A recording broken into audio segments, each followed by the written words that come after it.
The Christmas jumper is being worn because it's the end of 2023 and we're going to be reviewing our preaching and teaching from the last year and planning and thinking about the year ahead, although that's actually next week. Malcolm here with Tuesday Teaching Tip, episode 341, From Reflection to Action, enhancing your teaching skills. So what has God taught you this year about preaching and teaching? Because today we're going to discuss 3, I hope, valuable tips for you to help you review the lessons God has taught you this year so that we can celebrate our growth and prepare for the new lessons that God will teach us in 2024. So without further ado, tip number 1, personal reflection. Personal reflection. When anybody asks me for feedback after they've preached a lesson, my response is to ask them a question, which is, what do you think? They've asked me what I think, but my first question is, well, what do you think? It's not a test, honestly, if I've ever done this to you. It's not a test to see if they produce the right answer, as if there would be one. Rather, it's an opportunity for them to grow in their ability to assess their own teaching and preaching. And why is that important? Well, it's because a preacher or a teacher hears their own preaching and teaching more than any member of their congregation ever will. And so we can become our best sources for feedback if we train ourselves to think this way, to think about what am I learning? How did this lesson come across? So how do we do this? Well, first of all, we take time to pause and to think deeply about the experiences of our preaching and teaching. What's that been like this year? To think about some of the things that we've sensed went well, some things that we found challenging, and some areas that we're aware need improvement. And reflecting on those personal experiences, our interpretation, we can identify what has worked well and what needs some adjustment. And we can ask ourselves questions like, what teaching and preaching strategies have been effective in capturing my audience's attention? So what have you done that's connected people well with you in your preaching and teaching? Or another question could be, how well have I integrated biblical principles into my lessons? Or another question could be, have I effectively communicated the main points of my sermons? You could ask yourself many other questions, but these might do for starters. Let me give you a few specific suggestions that will help self-reflection. Firstly, watch or listen to some of your lessons. Now, if you've preached a lot like I have, you can't review all of them, but how about dipping into your archive over the last 12 months and just dip in, perhaps not a whole lesson, but just a few minutes of one here, one there, one from January, one from February, one from March. Dip in, listen, and watch. What do you notice?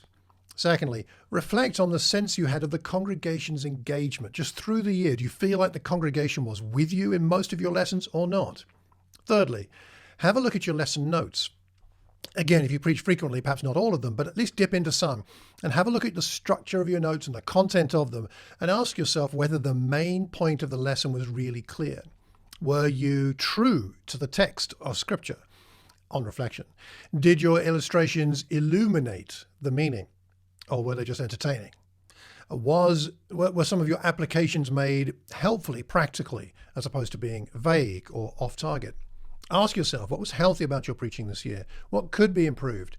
And remember that you're not looking so much for one-off things that happened, but more for the patterns. What's the pattern of your engagement with the congregation? What's your pattern of people giving you good, positive feedback? What's the pattern of it being clear what your main point is? What's the pattern of your illustrations being on target? What's the pattern of your applications actually being useful?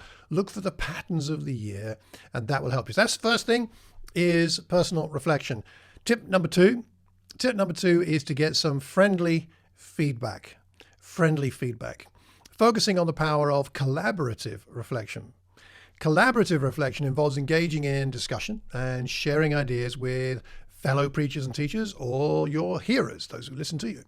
And this collaboration process allows us to gain new insights, new perspectives, learning from the experiences of others. Some people see us and hear us differently to others. And engaging in collaborative reflection, doing that, we can benefit from the collective wisdom and the expertise of other people. We can discuss our teaching and preaching experiences. We can talk about strategies that might work well. We can talk about, we could troubleshoot the challenges that we've had. And this provides a supportive environment where we can receive constructive feedback and suggestions for improvement. So some suggestions to go with this point. Firstly, ask trusted people for feedback. You'll doubtless get some feedback from your critics, whether you want it or not, whether you ask for it or not, but you might have to ask your friends for their feedback. Ask them. I've got a meeting planned later this week with some old friends of mine from the local congregation, and I'll be asking them for their thoughts on my priorities for the year ahead. And one area I plan to ask them about is how my preaching was this year and what they think I can grow in for 2024. I'll let you know what they say. That'll be in next week's episode. And also, it's helpful to review any verbal or written feedback you've received this year from email, Facebook, YouTube comments and such. I hope you've kept a copy, by the way, and it's really good to do that because it helps on occasions like this to then review. Look at those comments and ask yourself if, there are any patterns there. Also, consider the strengths of other preachers and teachers that you admire and whether their strengths could become yours. What is it about their speaking that you would like to incorporate, and why is it important to you? Third tip today is to take action. That's so important, isn't it? Reflection alone is insufficient. It must be followed by some action. And taking action based on our reflections and the feedback we receive allows us to grow and to implement positive changes in our teaching and preaching practices. And this can involve implementing new strategies, trying different teaching methods, or incorporating the feedback we've received from other people. Ask yourself whether something stands out from all of your own reflection and the feedback from other people. Does one thing stand out? If you've got several areas to consider, at least pick just one. Start with one. It doesn't matter which one in some ways, but find one action to take on that area. My aim this year, 2023, was to grow in effective urging. From 1 Thessalonians, where Paul talks about the fact that he comforted, encouraged, and urged the Thessalonians. And that's been my thing, because I think in general, I'm a bit better at comforting and encouraging than I am at urging. So my goal this year has been to grow in the urging side of things. And so I printed off those three words, encourage, comfort, and urge. I stuck them in the front of my Bible, below the monitor I'm recording this on right here, in my pad that I used to put my notes in to preach from. It's been visible to me. So what's one step you could take? I think that's helped me this year. What's one step in the right direction for you? The key here is to move. It's not to worry about whether you will arrive somewhere. Just take a step so that you're moving. Wonder what that might be for you. Wrapping up, personal reflection, collaborative feedback reflection, and taking action based on what we get from all that are the tools we need for growth and improvement in our teaching and our preaching. Now, we've got one more teaching tip left this year. Next week, we will explore preaching and teaching growth for 2024. In the meantime, why not send me your reflections and the actions you plan to take? Let's share them with one another to encourage and inspire our preaching and teaching community. We learn best when we're learning in community. So let's do that. By the way, I'd like to encourage you to take part in the AIM UK and Ireland program to develop your understanding of Scripture and how best to then preach and teach it.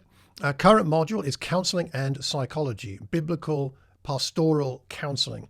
You can find out more by going to the website, aimukandIreland.com, or you can email me, courses@aimukandIreland.com, and we'll give you more details. And add a comment about this week's recording here. If you've got any questions about the Bible, email me, malcolm@malcolmcox.org. If you'd like a free copy of my ebook on spiritual disciplines, then sign up for my newsletter at malcolmcox.org. If you know anybody that might benefit from this, please pass the link on, subscribe, leave a review, do all the good stuff like usual. And until the next time, do remember at all times to keep calm and carry on teaching. Take care and God bless.